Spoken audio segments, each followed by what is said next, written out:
दुनिया ने दिया सिर्फ एक ही नाम। বলিউড সুপারস্টার শাহরুখ খান অভিনীত বহুল প্রতীক্ষিত সিনেমা কিং নিয়ে ভক্তদের আগ্রহ তুঙ্গে।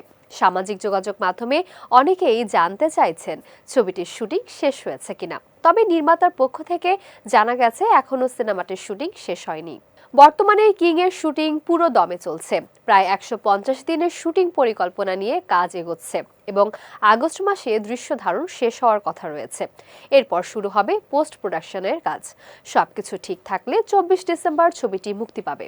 এই সিনেমার সবচেয়ে বড় আকর্ষণ হলো প্রথমবার বড় পর্দায় একসঙ্গে দেখা যাবে শাহরুখ খান ও তার মেয়ে সুহানা খানকে। সুহানার এটি প্রথম বড় পর্দার সিনেমা হওয়ায় নির্মাণে বিশেষ গুরুত্ব দিচ্ছেন শাহরুখ। শুরুতে ছবিটি ছোট পরিসরে নির্মাণের পরিকল্পনা থাকলেও পরে এটিকে আরো বড় আকারে তৈরির সিদ্ধান্ত নেওয়া হয়। সিদ্ধার্থ আনন্দ পরিচালিত কিং এর নির্মাণ ব্যয় প্রায় 450 কোটি রুপি বলে জানা গেছে। তবে এই বাজেটের মধ্যে প্রচারণার খরচ এবং শাহরুখ খানের পারিশ্রমিক ধরা হয়নি।